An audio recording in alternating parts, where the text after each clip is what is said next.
对极具上海特色建筑的印象多半源自影视作品。《繁花》让我们邂逅了石库门里的爱恨情仇，《爱情神话》让我们一窥洋房里弄的烟火温馨，《花样年华》让我们领略老弄堂里的婉约风韵。影视虽美，却不及现实之真。上海黄浦区香山路7号，我们将看到的不只是老洋房的风貌，更是100年前那段可歌可泣的岁月。大家好，我是艾叔，今儿为大家带来这栋上海老洋房，大有来头。建于上世纪初，坐北朝南，砖木结构，上下2层，占地面积约1013个平方米。建筑面积469平方米，2房3厅3卫，总价即无价，因为这是上海孙中山故居，已经没办法用金钱来衡量。那这栋欧式独栋花园洋房别墅到底长什么样呢？调着椅背，收起小桌板，咱们零距离一探究竟。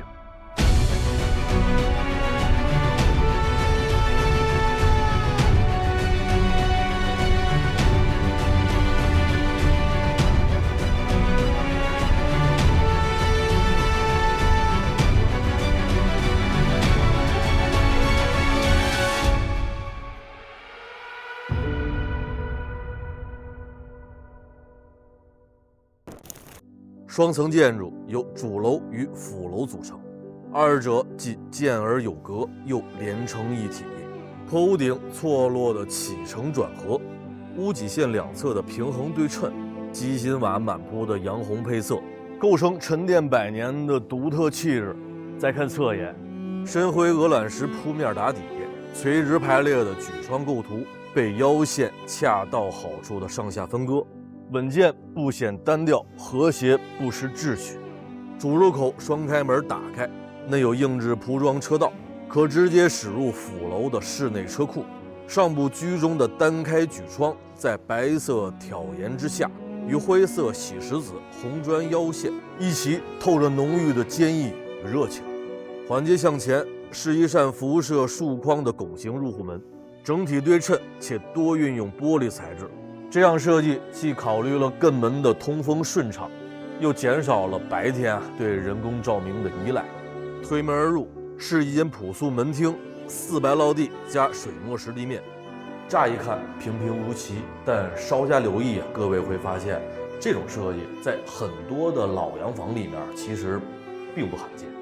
玄关门厅作为缓冲区域，再加上双重前室门的布局，既避免了一开门就对室内一览无余，也能让室内外的空间做到很好的过渡，还能保证室内的保温、隔音和安全性。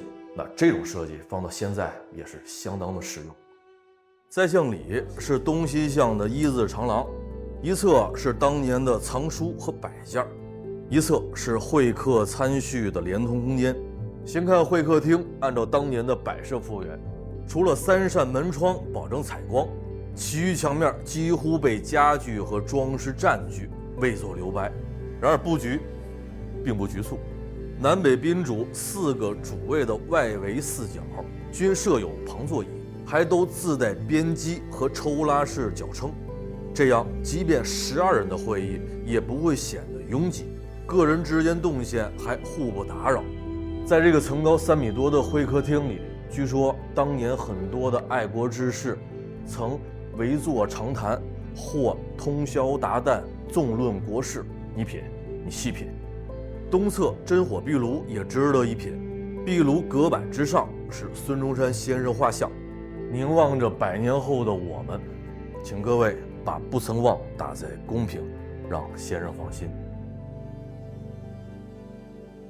客餐厅连通处的开合由隐藏式的屏风移门把握，餐厅尺度适中，大量运用暗色木饰面，让氛围多些克制的庄严。满铺黄芦万字纹地毯，意味延绵不绝，家国永续。居中是当年8人位的餐桌椅，有点讲究。桌面由6瓣石材楔形嵌入，既以圆为镜，尊崇中国传统合餐礼制，又分而聚合，象征家国一体，同心共益。还没完，餐桌下部为双层设计，热弯工艺加榫卯技法可见一斑。小亮点是正中雕刻着的太极图案，大家觉得这用意是阴阳平衡还是其他的？8把古墩式坐具，枪身镂空，尺度收敛，便于围坐。这套木石共生的餐桌椅1到5分，大家愿意给打几分呢？再看几处细节，这把指挥刀是孙中山1917年就任中华民国军政府海陆军大元帅时用过的。背后的福建旗屏，简单了解一下：村野夕阳，共赏梅花，樵夫问答，春江晚钓。角落里的维克托牌手摇留声机依旧完好，手动调节倍速，这可还行。再是祥云靠背的孔子椅，独特的5条椅腿。有人说啊，这代表的仁义礼智信5德，大家意下如何？大家弹幕啊先聊着，咱们出来外阳台透透气。拱廊结构的回空间，横向形成视觉缓冲，纵向则与楼上连通，功能上和咱们之前看过的风雨连廊异曲同工。在这儿品茗待客，商讨国事，风雨不误，又能阅尽风雨，星火燎原，一泽千秋。走2步到内庭院，看面积足有400平方米，3面合围，绕以冬青、香樟和玉兰等树木花圃，青翠静幽。回首看一眼建筑南立面，顶部人字坡屋顶下对称构图，形成视觉稳定轴线。1楼拱券阳台1间3连，与2楼举窗拱窗垂直排列，形制对仗，再加上鹅卵石贴面与红色木窗、红瓦屋顶，形成材质与色彩对比，让这栋建筑历时100年，历久弥新。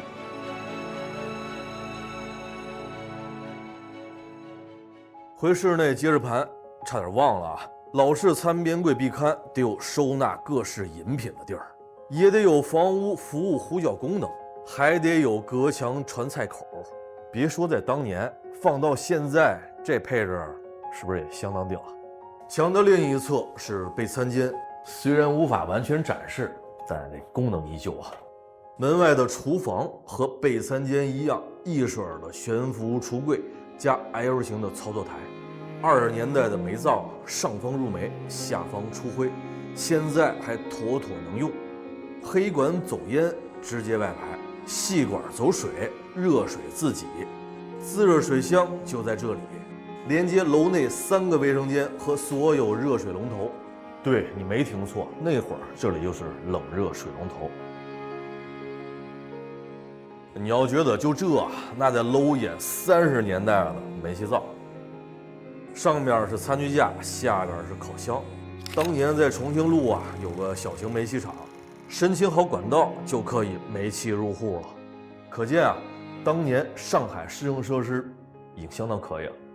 值得一提的是，厨房墙上排列着服务呼叫响应铃，对应各个房间，随叫随到。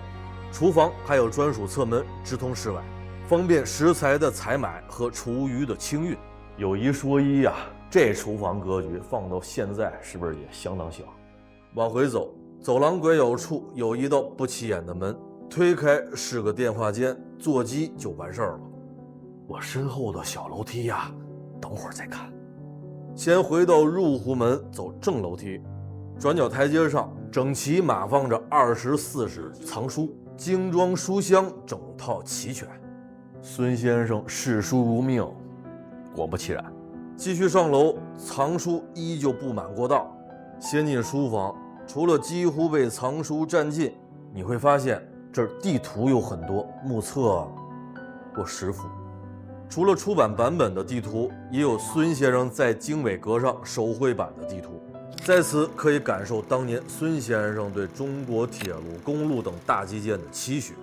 话说1922年，孙先生在这张6角桌旁与李大钊数次会晤，直面革命低潮，共谋出路，开启了第一次国共合作的历史进程。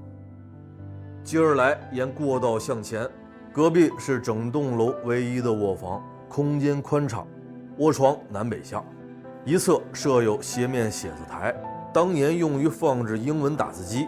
地毯研制宽扶手沙发椅，实业计划部分手稿就是孙先生坐在这儿写的。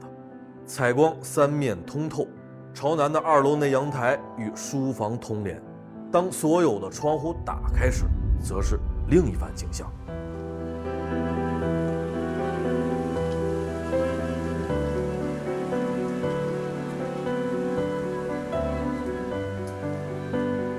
收发现一个小亮点，这里和书房是可以内部相连的，其中内嵌的隔墙夹层起到了超级收纳的作用，可以是你的隐藏壁橱，也可以是你的内嵌衣柜，还可以做一些其他功能的设施。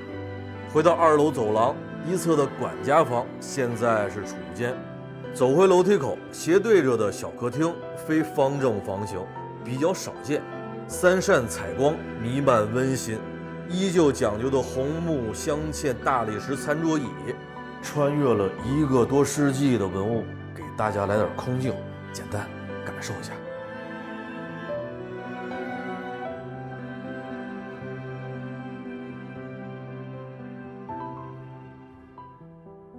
小客厅门外对着的是2间储物房，向下的小楼梯，我带大家走下去。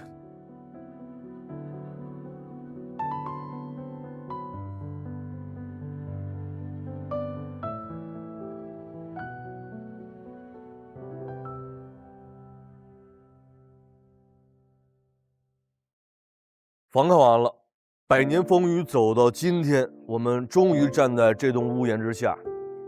它没有浮夸的穹顶，没有刺目的金碧辉煌，有的只是朴素的墙，安静的风，还有斑驳楼梯上千万人曾走过的影子。你站在这里，不需要懂建筑，也不需要背历史，你只要沉默，你就能听到时间耳语。你听，喂，我哋大家係中國人。那是一位100年前的先生，在风雨飘摇中一遍一遍叮嘱我们：惟愿诸君将振兴中国之责任置之于自身之肩上。这句话不是留给纪念馆的，是留给你和我的。他没有等到答案，但他愿意相信我们能给出回应。也许我们做不到他那样心系山河，改天换地，但我们可以选择不沉默，不遗忘，不低头。我们可以记得，这个世界曾经有一个叫孙中山的人，他把命运的重担扛在肩上，把所有答案写进了“天下为公”4个字。我们此刻站着的地方，100年前是风口浪尖，是灯下孤影，是命运抉择的起点。而现在，它是你手机里的画面，是你灵魂深处的回声，是你在未来某个深夜想到信念这2个字时心头微颤的名字。对，这是上海黄浦区香山路7号。它不是为了打卡拍照的网红洋房，它是一座安静的灯塔，照见过去，也照亮心里还愿意相信光的地方。OK， 这是本期视频的全部内容，觉得还行，请点赞、关注、转发给身边的朋友，让更多的朋友不曾忘。我是艾叔，咱们下期见。